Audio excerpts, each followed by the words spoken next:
Hello everybody, welcome back to the Norries podcast. Before we get into it there, we just want to remind people that we're supported through Danny Donovan at quickminutes.com. Yeah, Danny's a very good friend of both myself and James. He comes from the north side as well, and he grew up locally, and he's been a massive supporter of the podcast and both myself and James since we actually began. And he has his own company called Quick Minutes now, and quickminutes.com is a meeting management application for semi-formal and formal meetings. And look, if you want to know more about that, quickminutes.com, and supporting Danny's supporting us. So if you're interested in that, check them out and enjoy the rest of the podcast. Hello everybody and welcome back to the Norries podcast. I'm your host James, and I'm joined as always by my good friend Timmy Long. Hi everyone. Sean as always is on the light and sound. How are you, Sean? Not too bad. How are you getting on? We've a few guests in the audience, and today is a special podcast, and thanks to the Cork Deaf Association for organising this. But we've got Dr John Bosco Conama in the studio from Trinity College, Dublin. We have two interpreters, and we have Jerry from the Cork Deaf Association. So this is a special podcast for the National Sign Language Day. And Dr John, how are you keeping? And thanks for coming down to meet us today. It's my pleasure to be here and you're welcome. No, it's great to have you here. I suppose the reason how this came about was because there's a couple of people access this podcast who would be in recovery from addiction, but they are deaf. And they mentioned to us that they were accessing it through lip reading, which wasn't ideal. And so then me and Timmy were thinking about how can we make it more accessible, and we got in contact with Jerry from the Cork Deaf Association. And in the conversation then it came up about how about we do like a podcast on the topic of deafness, and she suggested you to come down, so that's how it came about, and we're delighted to have you here. So I suppose the first question I want to ask is, were you born deaf or did it happen through an accident, and what kind of hearing ability have you at all? Is it complete deafness or? Right, okay. First off, I was born deaf. It has been recorded about how I became deaf. It says unknown. I have never had any type of hearing at all. And I will often say to people that I am deaf as a post. Because people often ask, do you even have some hearing? It's like nothing at all. That is the life that I have. But I do have a name sign, and as you can see, it's the finger going around the ear.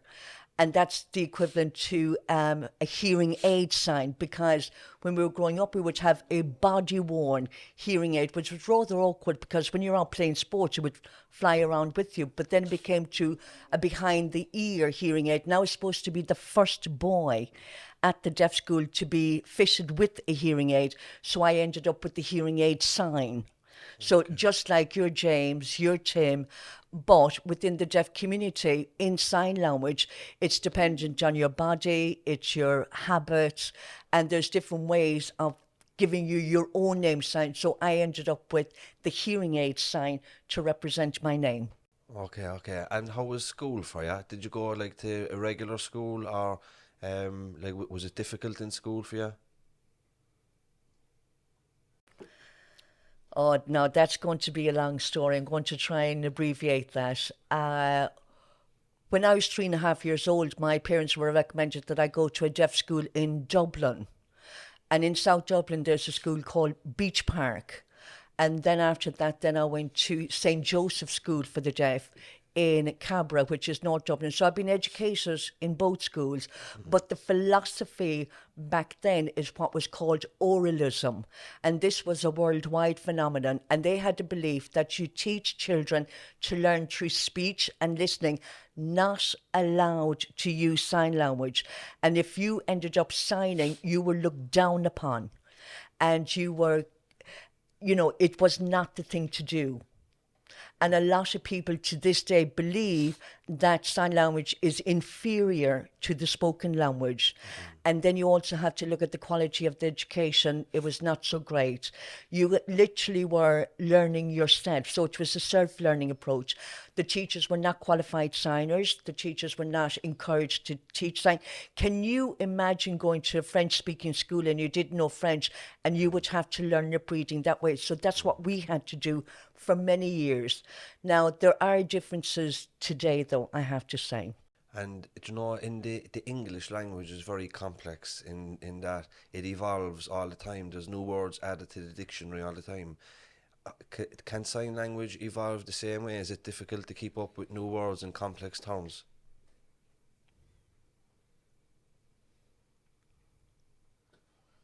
Oh, that's an easy answer. The languages for both spoken and sign does evolve through time. And like you say, spoken languages and sign language. Now, the best example, look at the word telephone. We're now texting. So can you imagine what the old sign for telephone would have been? Can you see that? Yeah. Yeah. So then it evolved over time. And then you press the buttons and you pick up the phone, and then you had the very, very iconic visual signs. So, but it would evolve through time. And not just for things that change, but there's also the international influences. Think about, you can fly anywhere that you like. Social media. So there's a lot of people that are picking up signs from America, UK, and integrating it into the local sign language. So yes, the answer to that is yes, it does evolve over time. You know, growing up, did you have any younger brothers and sisters? And were they able to hear perfectly? And would that have been an issue in the home? Were they able to help you and understand what was going on for you?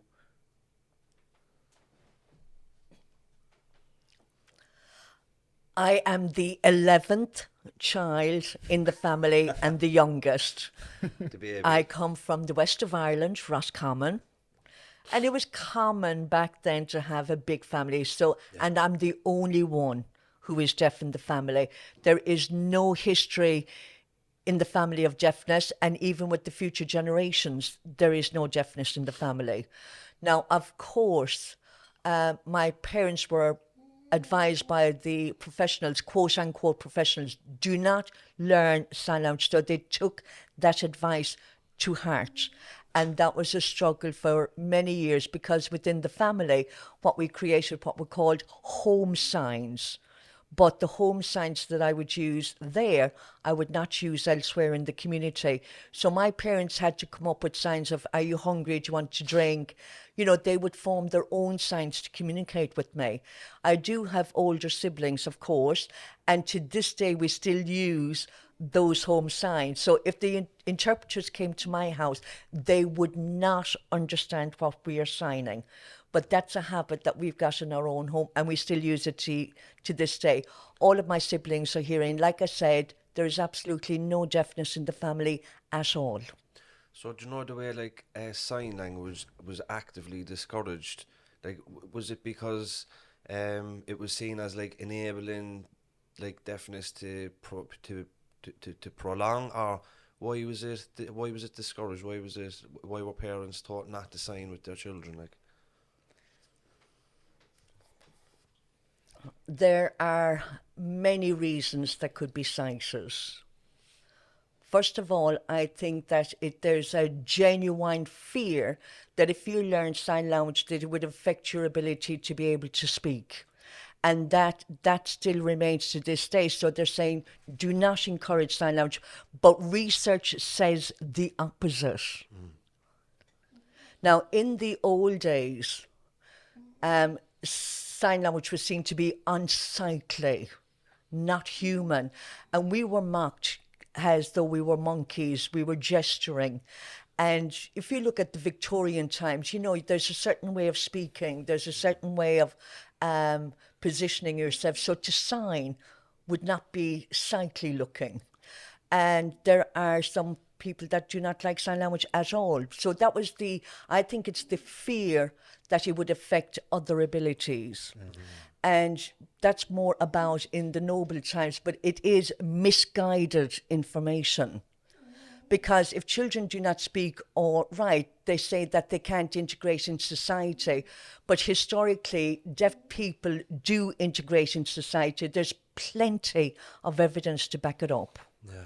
And the best example that I can give you one, here in Cork, 300 years ago, a well-known woman by the name of Lady Mary O'Brien, she was able to sign.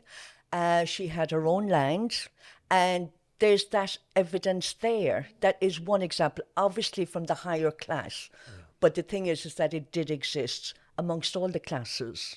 Did what he spoke about there in regards to sign language being something out of the ordinary within communities, did he feel, and other people who were deaf, did they feel alienated from the larger society? Did they feel like that they were their own community and not connected to everybody else?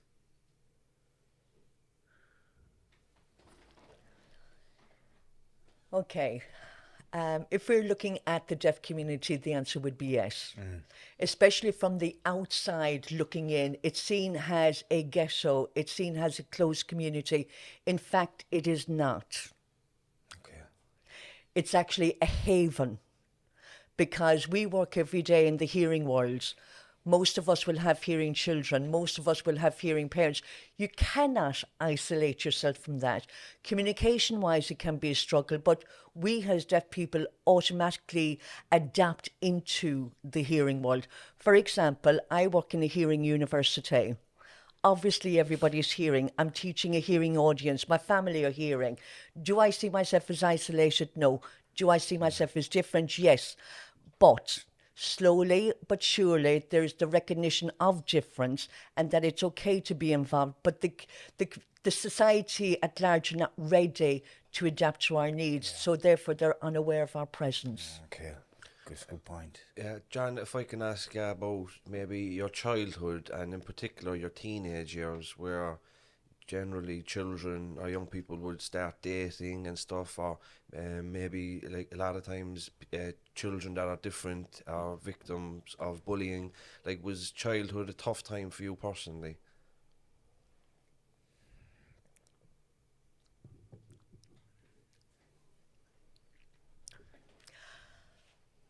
I would not describe my own childhood as difficult. It was a struggle though. But I do feel fortunate that I had the love of my family. Yeah. I wish, and I still to this day wish they were able to sign, but that aside, they did accommodate by providing food, clothing, information, and they encouraged my education. They did all of that for me. Now, I accepted the fact that I was deaf, and that was because of being educated in a deaf school, but it was a fact that I had to accept that you're just born deaf. But to be able to be told that you have to pass as a hearing person, that was a struggle. But as you can see, I have met my wife, she's deaf, which many other deaf people do as well.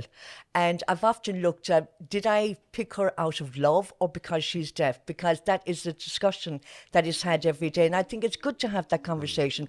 There are deaf people that marry hearing at the moment. But there's a question that is often asked, and it's always at the back of one's mind.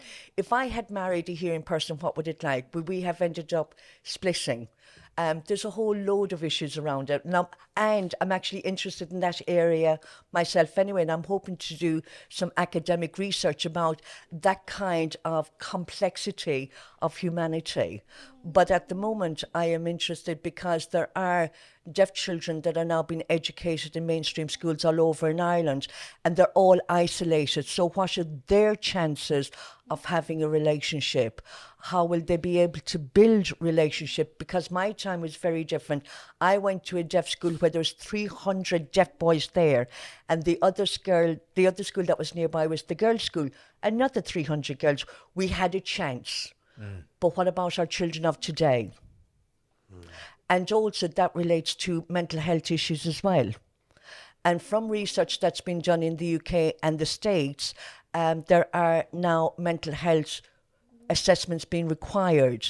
And there's more work that needs to be done on this. More research needs to be undertaken regarding that scenario. So we've basically gone backwards. So in terms of educating kids who are deaf, instead of kind of helping them out, is it a good thing to be keeping kids that are deaf in schools where it's all hearing? How like, that's like, for me, the understanding of that is like having a child who's dyslexic inside in a class and they can't relate to what the teacher's saying or writing on the board, and they feel completely alienated. It feels like the same thing, because I would have been that child because I was dyslexic in school, so I can completely understand what it's like to be different to everybody else in the class.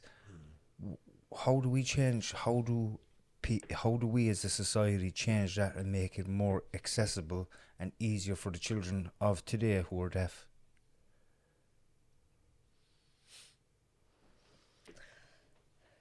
So you have you're talking about the experience. You know what it's like to be on your own, having that type of experience. Now, to think about the deaf child that can't hear anything at all. So they end up sitting at the front trying to lip read. Okay. Now, in my ideal world, if I had all the power, I would recommend that all children go and learn sign language together. But in reality, that will never be possible, because most parents will like their child to be educated at their local school. But how to resolve that issue is a struggle, and it's a challenge. Now, I would recommend that local clusters be developed, where you can come together and allow deaf children to have access to their own peers, like for like. Deaf, sign. It's not about the same age group, but it's more about bringing them together. But I do know that in Cork there are 2 deaf schools of where there's a good number, one in Bishopstown and the other one is in Douglas. And I think they have about 20, 30 children together. That's okay. But if you look at the current resources, parents' wishes, those are the other considerations. But for me, I think if there was regional clusters, easy access to home, but most parents will not want their children to go to boarding school and be left there. And them boarding schools or them schools specifically for deaf children, are they public funded or private, or is there a mix of both?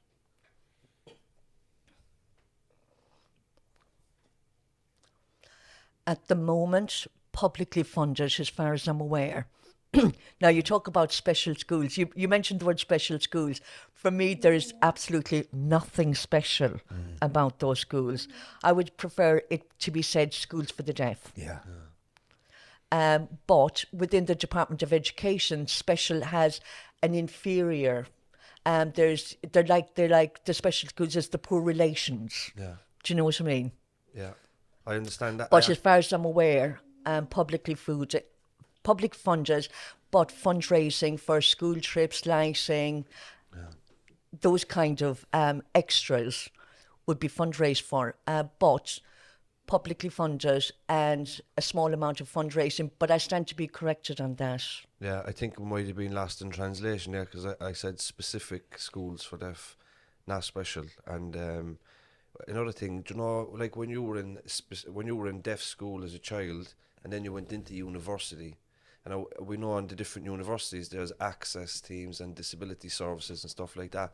Was that the case when you went into university, and was that a difficult transition for you?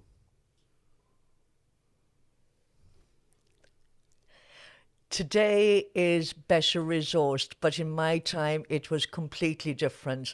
I left school without completing my leaving cert. And looking back, I think it's because I was bored. And I wanted to go and see what the outside world had to offer. Of course, my parents wanted me to complete my leaving cert. I did go back and complete my leaving cert in a hearing school through evening classes. And from there, I was fortunate that I ended up working for the civil service. And within the civil service, they had funding for staff who wanted to go to university. You pay yourself first, and if you passed it and they were satisfied, you got your money back. So that was a very good incentive for me. So then I went from BA, MA, PhD. I love learning. Now, the first 2 years of my education, I did not have an interpreter. I would have to rely on my student colleagues to write for me. I would call it a buddy system, but not reliable because of their handwriting, or they had fallen asleep in class, or they couldn't be bothered writing, or they couldn't understand what was being said. Unreliable. So I would have to guesswork. But I ended up being a better thinker because I had to guess what they were saying. There's loads of other stories that I can tell you about that alone, but I won't. But after 2 years, interpreters were provided, and on it went. Do you know, if somebody is watching this on YouTube now and they're deaf and they feel that they can't go to university, what kind of supports are available for people that are deaf in university to help them in their education journey? All universities in Ireland have an obligation to ensure access under the University Act of 1997. I need to remember my years right. So there is a clause in that. All universities provide access, disability service, ensure whatever it is that the students requires. They provide interpreters, or what's called a loop system if you're using a hearing aid, a note taker, exam accommodations, what's called reasonable accommodations, such as extra time. So there is a list of resources available. And at the moment, most deaf people go to university actually are not signing. So they can't rely on an interpreter. They can only rely on a loop system. So they're actually struggling. But for me, if I go to university, I will have an interpreter. But having an interpreter is not enough because it's actually really difficult to get an interpreter because there's not enough of them. Mm-hmm. Is it expensive to get an interpreter? And do you know, if me and Timmy wanted to make this podcast accessible for deaf people, what would you suggest would be the best method we can use? Either closed captions or a sign language interpreter in the screen, or what would you suggest for us? And what is the cost of something like that? Is it expensive to make stuff accessible?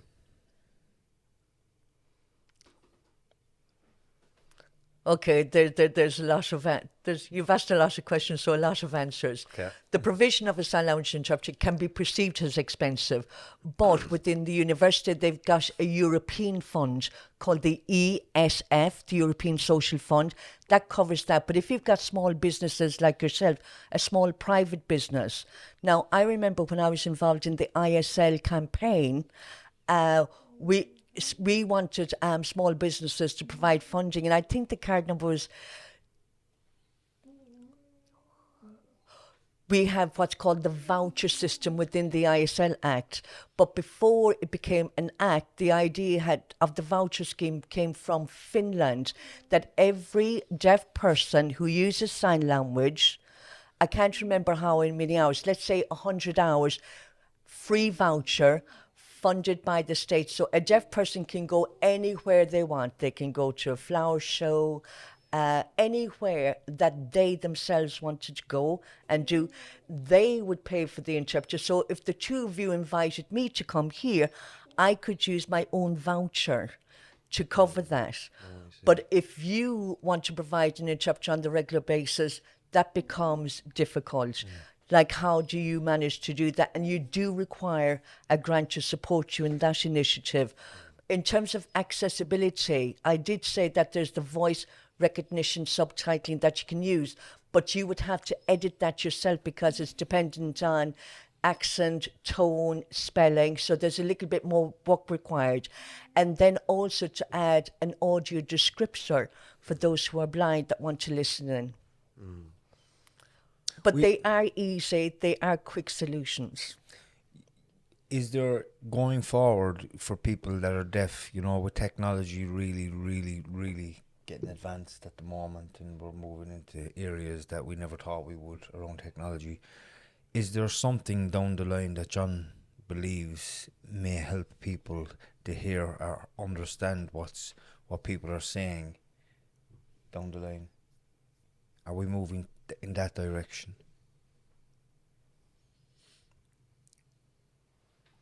Interesting question.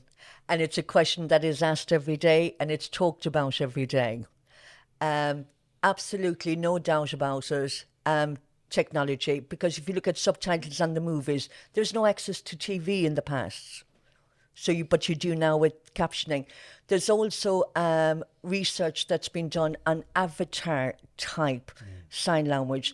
A lot of funding is being used for that avatar. And also we've got an app called Otter, Otter, that will do a recording as well. It's not the most reliable because it'll pick up noises, background noises. But there are different pieces of equipment. But if you're talking about sign language to English is the most challenging. But most people are saying that because how quickly technology is progressing, it can happen. And there's also the research being done on stem cell, and they said there is a long-term development whereby you become hearing. I'm not a scientist, so I'm not completely au fait with that. But technology is making progress, but there's two very differing perspectives on it. One perspective is that there's a great white hope that it will solve everything.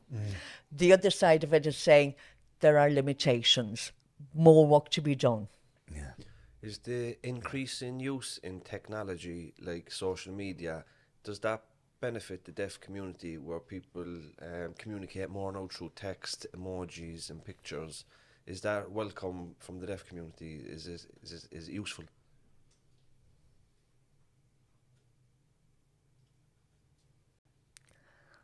You can sign with one hand. Just watch what I'm doing here. You hold the phone and you can sign into it. So yes, you can make live phone calls via video. Yes. Okay. You can do signing video messages. Cheap, quick, efficient. We've also got Zoom, video calls. Yes, there's a whole range out there. Now, in Ireland, we've got a service that's called the IRIS, IRIS. It's the Irish Remote Interpreting Service. It's a national service based in Dublin.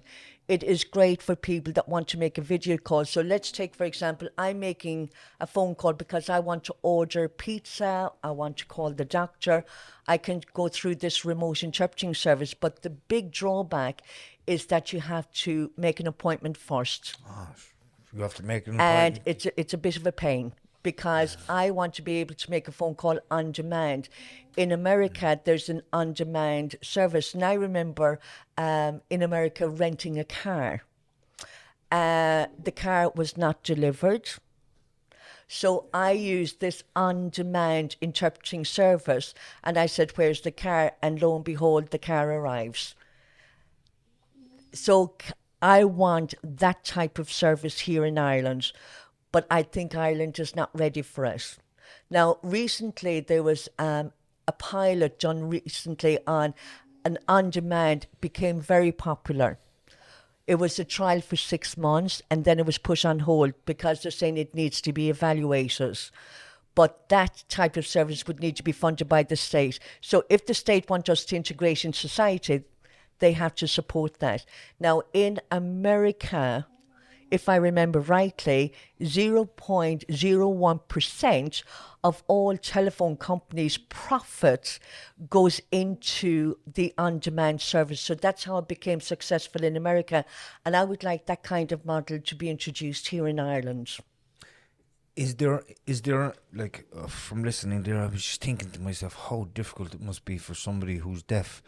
Do you know, sometimes in life we have something that happens so quickly that we need to be able to make a phone call immediately to solve it, to tell somebody that we're going to be late for a lecture or whatever. Like, that sounds to me like it's so difficult, because I remember last Christmas we were late for a flight, and I had to make about 15 different phone calls to travel agents and everything else to get it sorted. And I was saying how difficult that must be for somebody that's deaf. It must be, and I get very anxious as well when I have to deal with something like that. A software or something that would help people that are deaf with something like that would make their lives so much easier. And I know we spoke about Zoom and things like that, but we need something in the here and now, right now, to be able to help us, instead of something that we have to book an interpreter maybe a day in advance, maybe. And I was thinking, so what about if you want to make... It's not a day in advance. You're talking at least 2 weeks. At least 2 weeks. What if you want to make it, you have to book a takeaway 2 weeks in advance? So, like, you know, is it that sounds to me like it's absolutely ridiculous. You know, but if there was a software, if these telephone companies in the US are putting this amount of money aside, surely be to God that they could come up with some way that people who are deaf are able to communicate on the spot with people, just to meet their needs and at that moment, so they don't get really stressed out of it. You know, that must be very, very difficult for deaf people, is it, John? You're right. But there's two, I think that needs to be separated out just a little bit. Yeah. We have an emergency service, 112, and you can text the hospital, the guards, the fire brigade. So 112 text, but you have to register first for that service. And that's a little bit of why? Because as 999 users, you don't have to register. But for us, we have to register 112. And I actually used the 112 service recently because I was driving on the motorway in Dublin, and I had seen a van with the carpet fall off the van into the middle of the road. And for safety's sake, I pulled over. I text 112 to the guards and saying, just to let you know that the carpet's on the road. They responded quickly. And, you know, it's the fact that they responded. But it turns out that there's other people that have made the phone calls anyway. But it was a quick and easy service and all done in less than a minute. And then I moved on. So that's one side of it. The other part is, if you're talking about like things like flight cancellations and so on, if there was somebody that was tech savvy, they would know where to find the flights, hotels and so on. But there are apps out there that I actually use.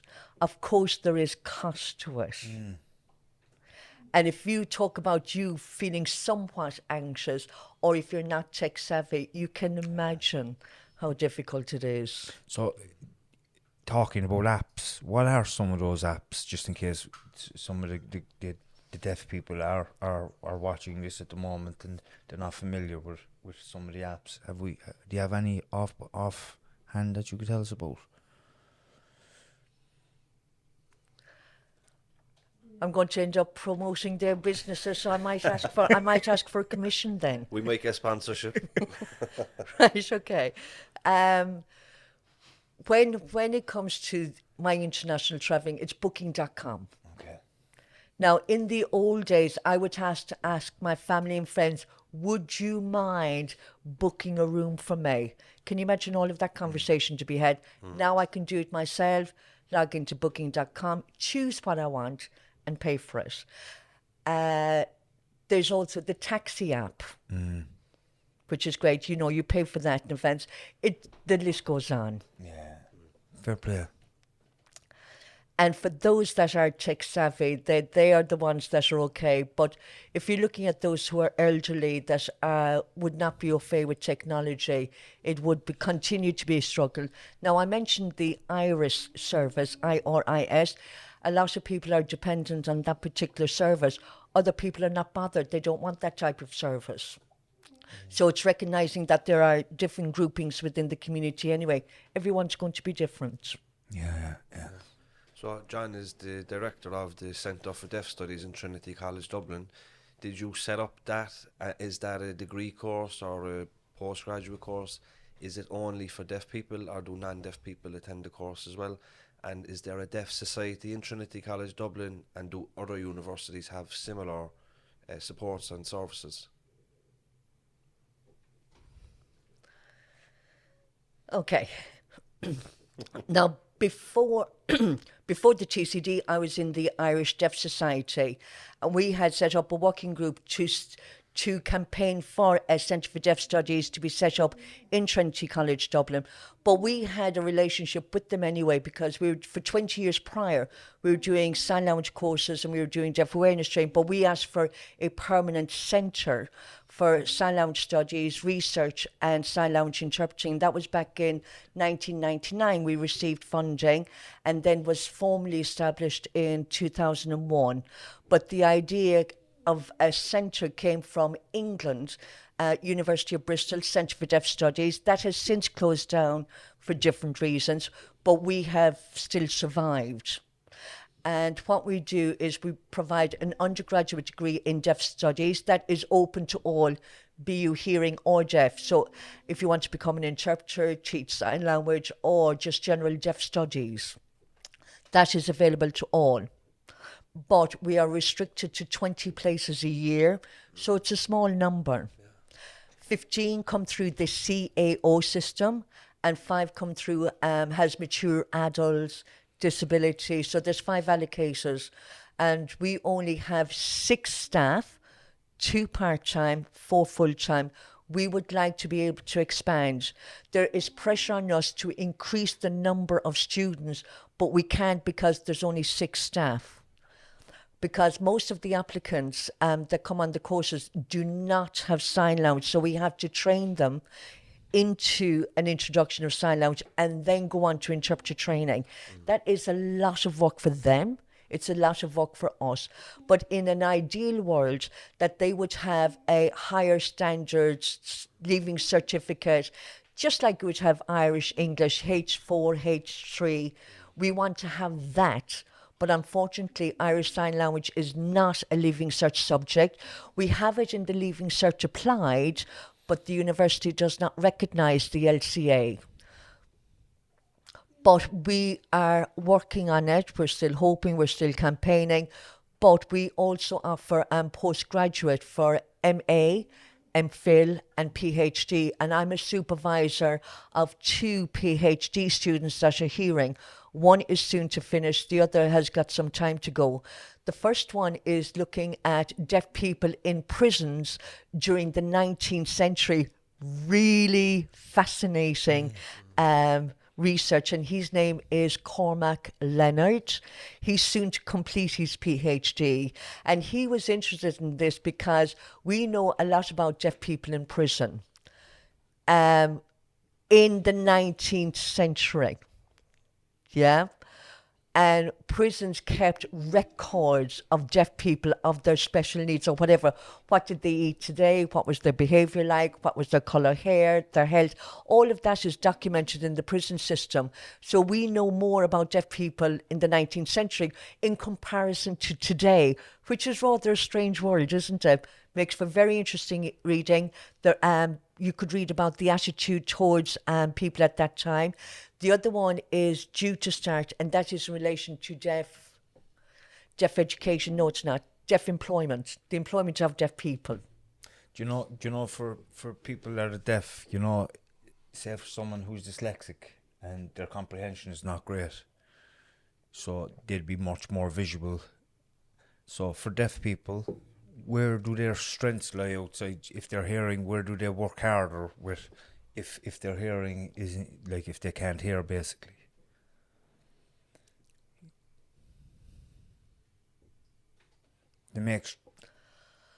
I don't know much about dyslexia myself, but I have met people who have dyslexia, of course, you know, yourself included. But there are always valid reasons for visual pedagogy. You know, you look at the cameras, drawings, making things visual. You can teach visual without the written words, without the written text. Now, you know the university system is very heavily text, and it's a struggle. But if you have a visual way of learning, deaf people would prefer a visual way of learning. Now, we've started introducing filming as our teaching. But you know that within university there are academic journals. It is hard work to read them. 15, 20 pages and heavy, dense text. It can be a struggle to read, but if you put it on a film, then it can be an academic resource. The universities are slow to change, but there's that beginning of a realization of recognizing that there is a visual pedagogy, not just suiting deaf people, but to suit other populations that would benefit from learning visually. And that actually is a strength. That becomes your strength. There are a lot of cultures, not just here, but there's a lot of cultures out there that use space, direction, but the English language doesn't. It's actually very poor on space. Take, for example, the Aboriginal community in Australia. They use direction and space from morning in the east to night at west. So they use that as a way of describing what is going on. And then there would be other cultures, and they use colour in detail. But the word English, we're very plain. It's very sound-based, and that can be a struggle for some. John mentioned just lack of data around prisoners who may be deaf. Is there any data around people in homeless services, addiction services, and other services like that are deaf, and are deaf people overrepresented in those services, or do they fare well, or is there just a lack of data?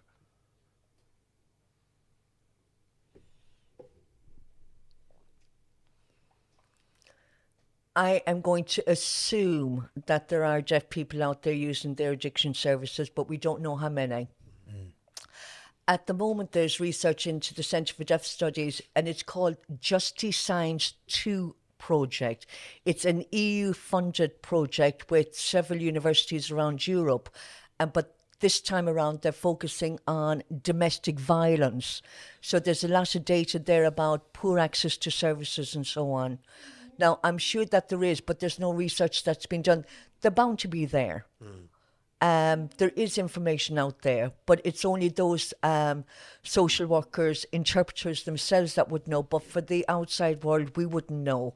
But I would imagine their frustration, their anger, their annoyance, I can imagine all of that. Yeah, when I was working in my previous job in addiction services, and we have an initial assessment where you go through in detail a lot of data about that person, but that question is never asked. Maybe like inputting that question would probably be helpful for research purposes down the line, and then once you have data you can get funding, so maybe that's something to consider. Also, we have the Director General of the Irish Prison Service in the studio later today, so maybe we can propose to her as well, maybe like as part of the intake of a prisoner, that you would record this data, again making it easier for funding down the line to provide services within the prison system. But I suppose another thing I wanted to ask as well is around if people are deaf, is there enough like psychotherapy, like is there deaf specific psychotherapists, is there enough services for people that are struggling?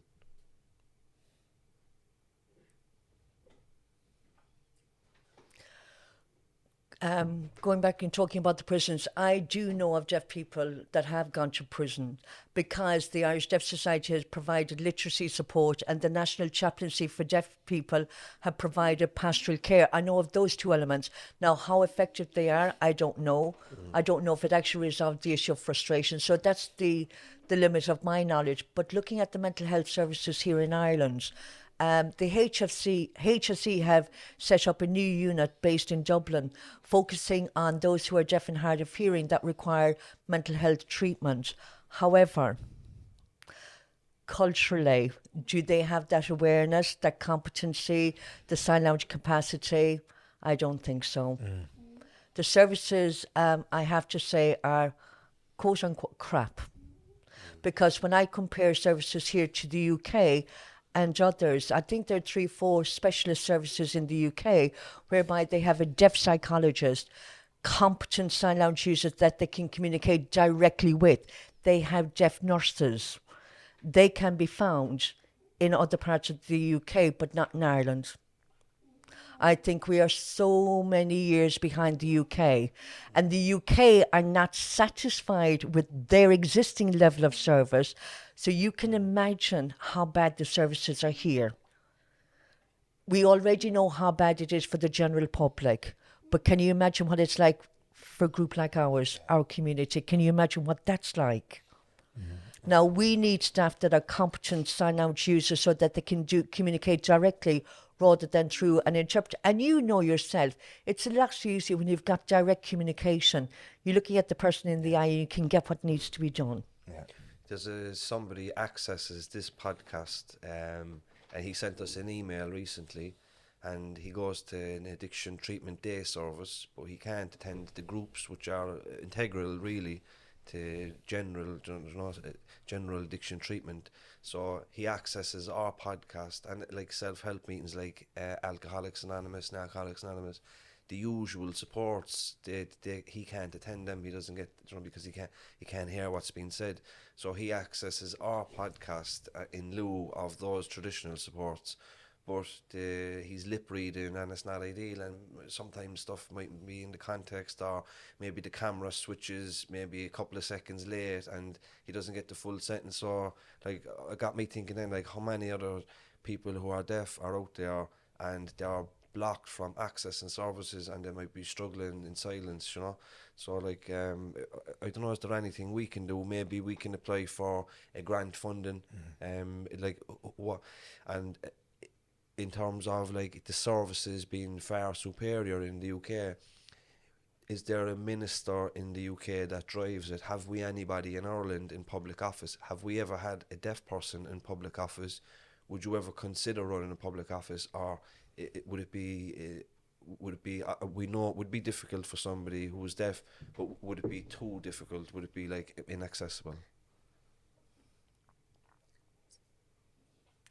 Oh, there you go again. Loads of questions. Okay, hang on. I cannot imagine how someone can go into a self-help group, because if I were to go there, I can imagine myself struggling.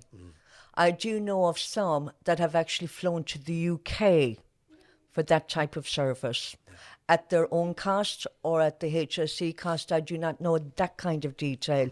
But you're right, there does need to be more public awareness out there. You know, I myself have stood up for the Seanad. I did that 2 years ago. It wasn't a bad experience. I was going as an independent, but there were struggles in place.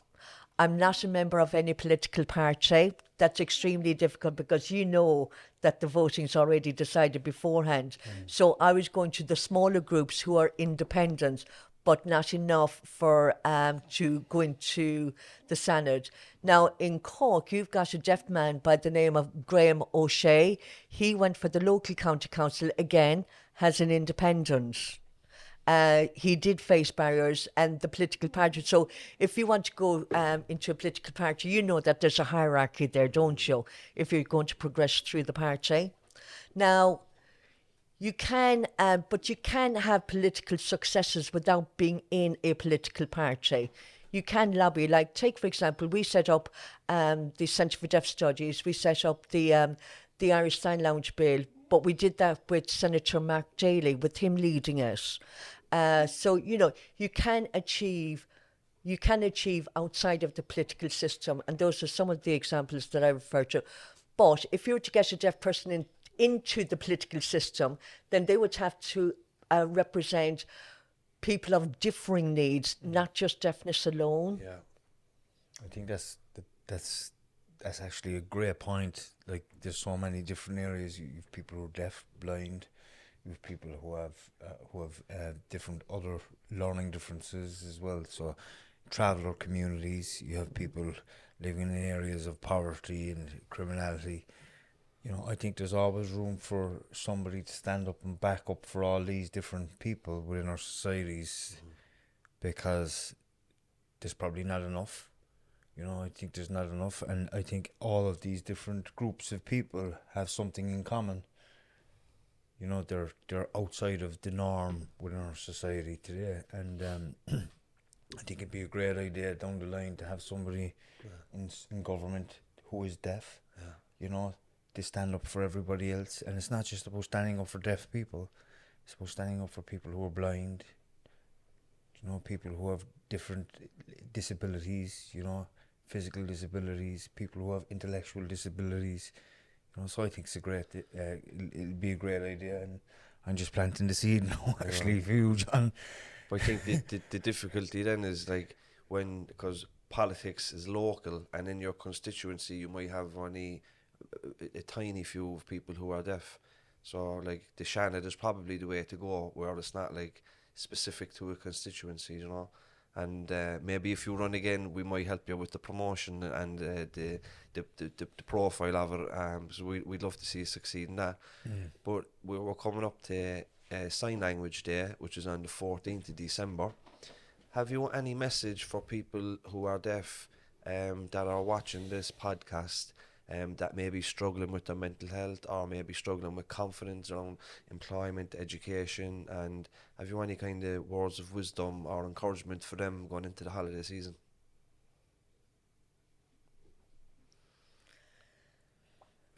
Okay, I'm going to go back to your earlier point.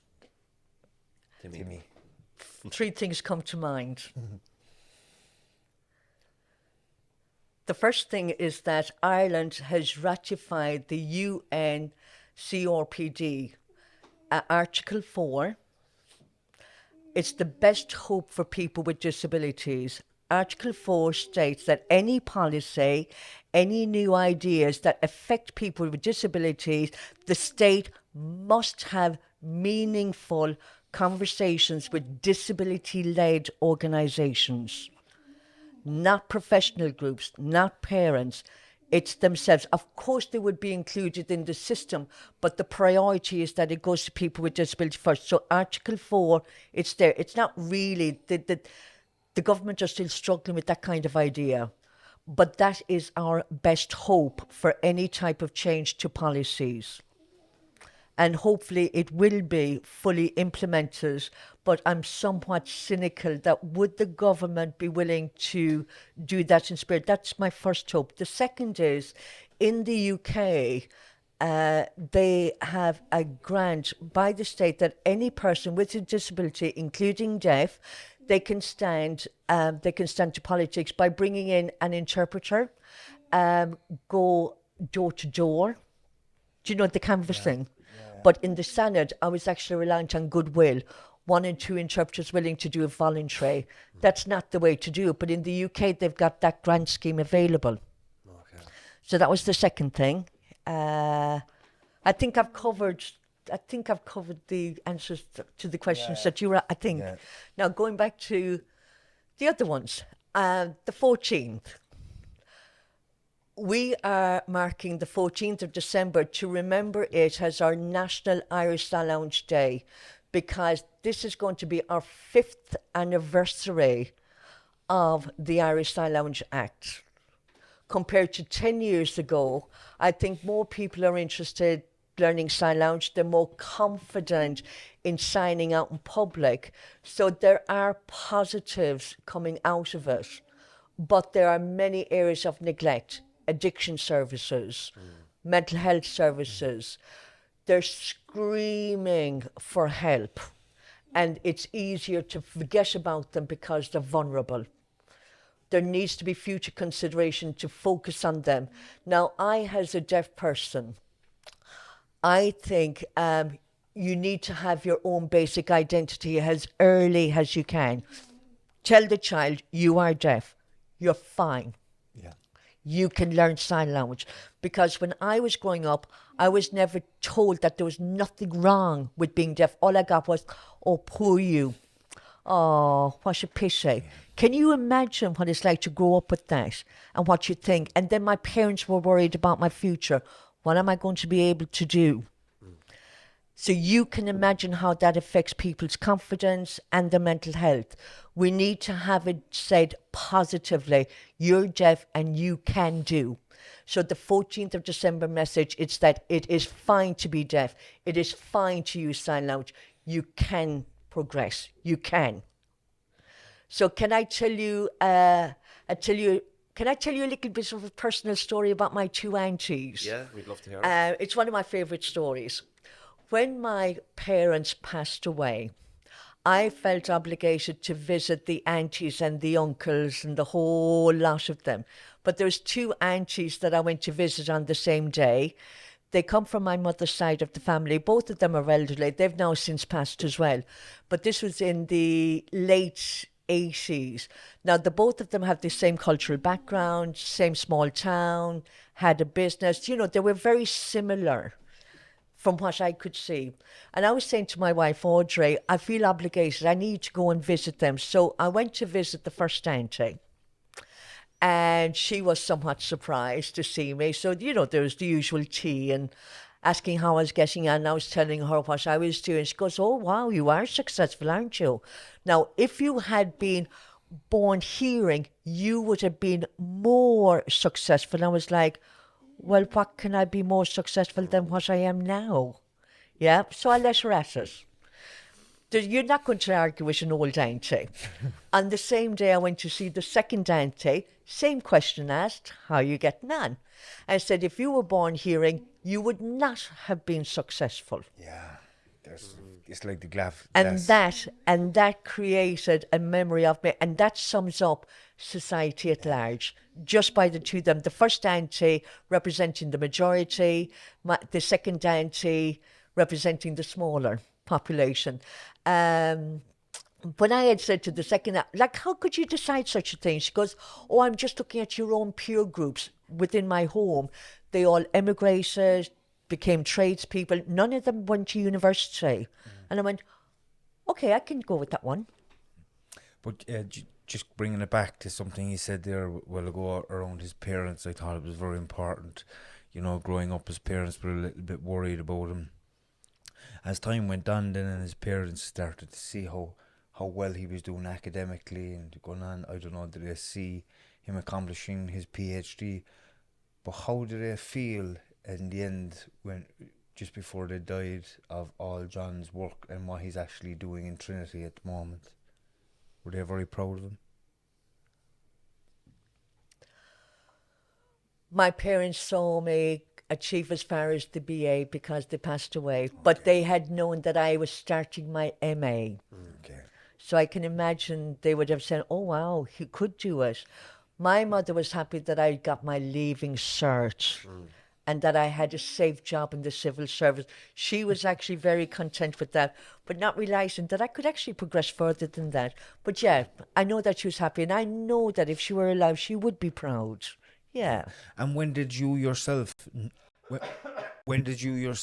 know that you could actually go on and finish your masters and go on and do a PhD? When did that confidence start to arise within you that you had the ability to go on and succeed in these areas? The leaving cert. It actually started with the evening class in the leaving cert, because I remember going to the first class. It was an English class. Can you imagine? I've only done my intercert, you know, the old system. So I did that. And I'm now going into school and I'm writing down. So they asked me to do an essay. I handed it in. And the woman gave it back to me. And she had this look on her face. And she says, I can't teach you. Like, you will have to go back to the intercert. And I said, no, I've done my intercert. And she said, that's not possible based on what you've written. Your standard is appalling. And then the second question that was asked, are you a foreigner? And I said, no, I'm not. And I said, I want to do my leaving cert. So they had to go. I assumed that they had a conversation with the principal, and they said what I needed to do was have a lot of grinds. And I was like, okay. My parents offered to pay. So I did have my grinds. I can't remember the woman's name, but she was the one that, she was hard. She was hard on me. But the changes were made. Now, prior to that, I was actually given a false sense of that my English was good. In fact, it was really, really bad. I could not write English at all. But after all of those grinds, I then started passing my exams. And then I went on, then I went, Era, do you know what? I'll try the BA. Then after that, I'll try the MA. But I loved learning. But at the same time, I've got no patience because I just want to keep going. So I did my BA, went to the MA, and then obviously the PhD. I have absolutely no regrets. Hard work, but I enjoyed it. Especially getting to a PhD, and I got my PhD in Equality Studies through the DCU, Dublin City University, and they would have a roundtable conversation every week. Different students, different backgrounds, education, law, health, everybody contributing in that round table. And that was where I learned so much from other people, how they spoke, research, but also a very politically aware group as well. But it was I slowly evolved over time. Yeah. And my first, out of the 11 of us, I was the first one to go into university. That's so inspirational, John, you know, and I think that in itself, what you just said about your education journey is so inspirational, not just for deaf people, but for everybody that went through the education system early on, and it didn't sit with them, it didn't fit. You know, it shows that if it doesn't work for you at this time of your life, this period of your life, you can go on and do something else and go back to it and then do it when you're ready, and it sits with you a little bit better. Because my own education journey is very similar to yours, where it was 32 when I started my own education journey in the junior cert and stuff like that, and went on to do the leaving cert and then on to do an honours degree in construction management and now a master's. You know, what we're doing here is we're showing people who say, I can't do that, education is not for me. You know, we're showing them that yes, you can do that, and you know what, education is for you if you can get the education that will meet your ability and your needs. And I think that's inspirational in itself. And education is a key benefactor in everybody's growth, not just academically, but also spiritually. So I think it's absolutely amazing what you're doing, and fair play to you. I think it's inspirational. Yeah, and we've had many inspirational people on the podcast, and you're definitely up there. And this, as Timmy said, it's the education piece as well, because myself and Timmy come from, checkered past and difficult backgrounds, but education was the transformative in our lives. It helped redefine who we were, and now it gives us the English, it gives us the language to articulate our experiences and advocate for others who are less fortunate, similar to what you're doing today. So it was a pleasure talking to you. It was an honour, really. And thanks to the Cork Deaf Association for organising it, and for the lovely interpreters, and for your wife for giving us the time as well. So thank you, John, and it was great to meet you. And if there's anything else, while we have you here now, if there's anything else you want to talk about just before we do finish up, now's a great time to jump in and let us know. I'm going to quickly go back to your point, Tim. I commend you on your education, because the both of you are inspiring others coming from your backgrounds. And I think the human quality that is overlooked is resilience. You are resilient. Where does it come from? It comes from your own drive. Is it your identity? Is it your belief in yourself? I think that is key. The education system failed me, but I did not fail them. Can you see the difference? Yeah. And I think resilience is such a powerful human quality that should always be encouraged. 100%. 100 million%. Yeah. Great message to finish on. And we only get resilience through the tough times in life. And that's where resilience comes from. It comes from going through hardship, going through difficulties, being told you can't do it, and you driving forward and getting it done and proving people wrong. And that's where resilience comes. It comes from all those different areas. So thanks, John. Sinead. And thank you. And thank you. It's been a pleasure to be in here, and I wish you both the best with your future podcast, and look forward to more meaningful access as well. Thank you, John. Thank you very much. Thank you very much. Good on you both. Thank you. And thank you, Catherine. Thanks to everybody here. And I forget that lady's name. Suzanne. Thanks, Suzanne. So the two And Jory, interpreters are so Catherine and Suzanne. Sorry, you might choke me now after this. Have you, now there's one sign that you can learn from today. Watch me, and it says thank you. Thank you. There you go. Thank you. Do you know, we were How saying, easy is that? we were saying there, do you know, if a interpreter was trying to interpret myself and Timmy's north side accent, maybe the gesture he would use would be that's universal. I don't know. Yeah, it's a tough one. But thanks for your time. Thanks everybody. We see you Thanks. next week. Bye.